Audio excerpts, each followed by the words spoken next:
दोस्तों नमस्कार। ना चाहते हुए भी आज मुझे कुछ ऐसे नमूनों के बारे में बात करनी पड़ेगी जिन्होंने पूरी दुनिया में उत्पात मचा रखा है और खास तौर पे भारत के लिए तो वो एक नासूर की तरह हो गए हैं। देखिए उनके विचार क्या हैं, वो क्या कहते हैं, उनकी फिलॉसफी क्या है, उनकी सोच क्या है, उनका तड़पना क्या है कि इंडिया क्यों आगे बढ़ रहा है। वो कहते हैं कि अगर हमें टमाटर नहीं दिए तो हम एटम बम मार देंगे। मतलब ऐसे लोगों से आपका पाला पड़ा हुआ है और आप ऐसे लोगों से जूझ रहे हैं। आइए देखते हैं उनके कारनामे। इमरान खान साहब मैडम ज़ेबा को बता रहे हैं कि इमरान खान साहब मास्टर करना चाहता था, जिसमें उनकी अल्फाज से कोई गिरफ्तारी ठीक है फारूक साहब आप नहीं बताना जरूर बता दें।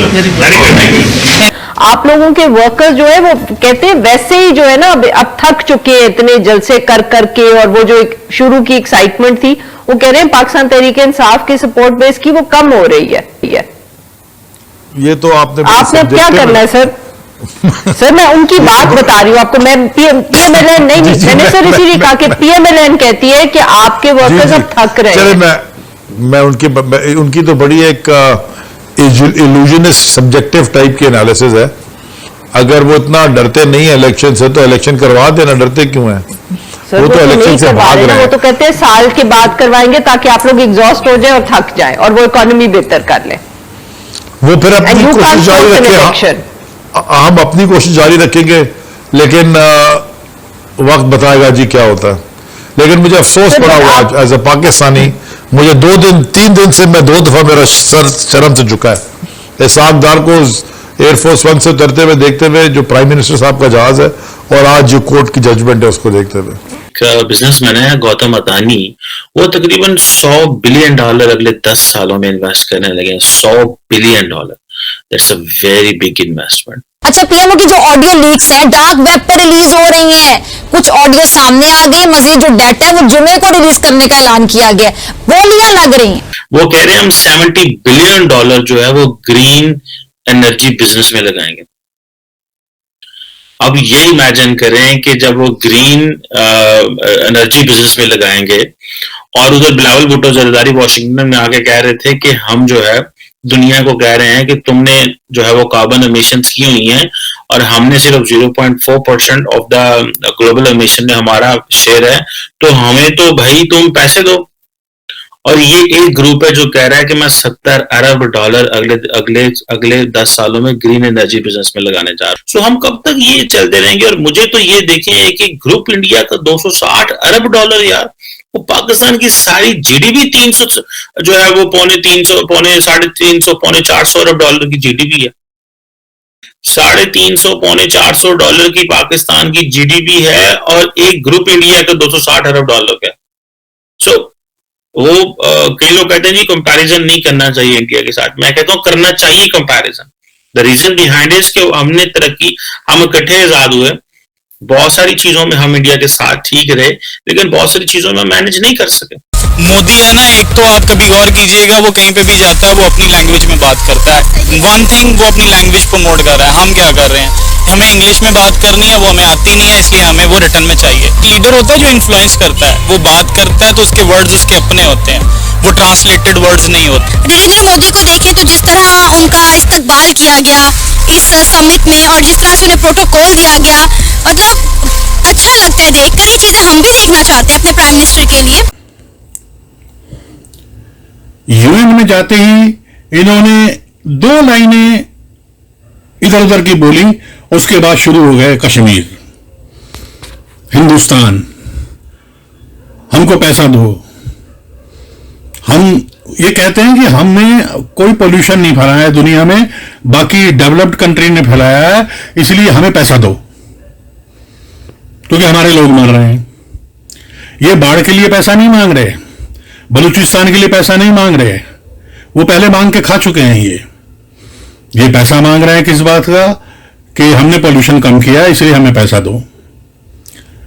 कश्मीर का मुद्दा उठा दिया, फिलिस्तीन का मुद्दा उठा दिया, और फिर उसके बाद जो भारत ने इनको ऐसा करारा जवाब दिया कि ये चारों खाने चित हो गए।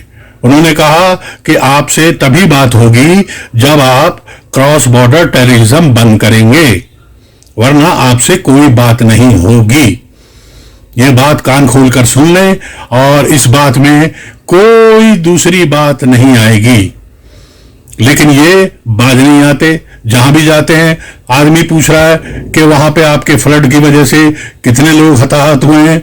ये कह रहे हैं कि जी देखिए जम्मू कश्मीर में इंटरनेट नहीं चल रहा, जम्मू कश्मीर को कैद खाना बना दिया है, हमें कश्मीर को आजाद कराना है, हमारी मदद करो। वो कह रहे हैं भैया हमने कुछ और पूछा है, वहां के बारे में बताइए। लेकिन ये है कि उनके गले पड़ जाते हैं, फिर बाद में कहते हैं तो कुछ पैसे हैं तो लाभ पैसे दे दे। ये अगर इनका बस चले तो ये लोगों की जेब काटने पे उतर आए, और ये वक्त आने वाला है। ये डिफॉल्टर हो चुके हैं, दिवालिया हो चुके हैं, ये वक्त आने वाला है। वाजवा को खुद फोन करना पड़ गया पैसे मांगने के लिए, $1.5 बिलियन। अब अंदाजा लगा लीजिए आप, फौज का सेना अध्यक्ष जो है वो बेचारा पैसे मांगता फिर रहा है दुनिया से, और दुनिया उसे देखकर अब फोन काट देती है, कोई पैसा देने को तैयार नहीं है। चाइना ने पहले ही हाथ खड़े कर दिए हैं, उसे तो यह भी नहीं पता कि उसके सी पैक का क्या होगा। तो भारत ने इनको कड़ा जवाब दे दिया है, और अब भारत से इनको जो टमाटर प्याज मिलने वाले थे वो भी नहीं मिलेंगे। अगर इन्होंने ज्यादा 3-5 की तो इनको जो दवाइयां दी जाती हैं, जिंदगी बचाने वाली दवाइयां, कुत्ते के काटने से रेबीज होने वाली दवाइयां, वो भी बंद हो जाएंगी। अब अंदाजा लगाइए, इनके यहां कुत्ता काट ले, उससे रेबीज से बचने के लिए उसका टीका तक नहीं है, उसकी दवाई तक नहीं है। ये कुछ नहीं करते, ये सिर्फ कश्मीर कश्मीर कश्मीर चिल्लाते हैं और वहां के लोगों को बेवकूफ बनाते हैं।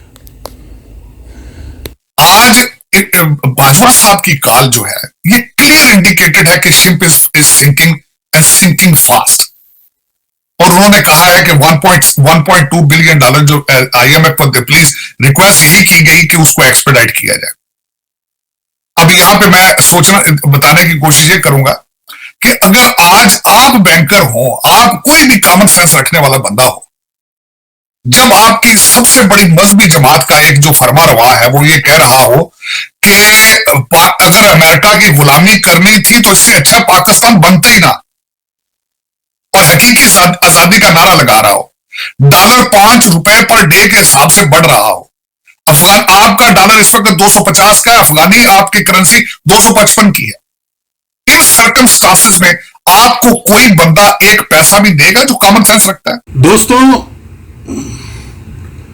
जगह जगह कटोरा लेकर घूमने वाली ये कौम, चाहे वो इनके सेनाध्यक्ष हो, चाहे इनके प्राइम मिनिस्टर हो, चाहे प्रेसिडेंट हो, चाहे मिनिस्टर्स हो, चाहे एम्बेसडर्स हो, वो जहां जाते हैं लोगों से पैसा मांगना शुरू कर देते हैं।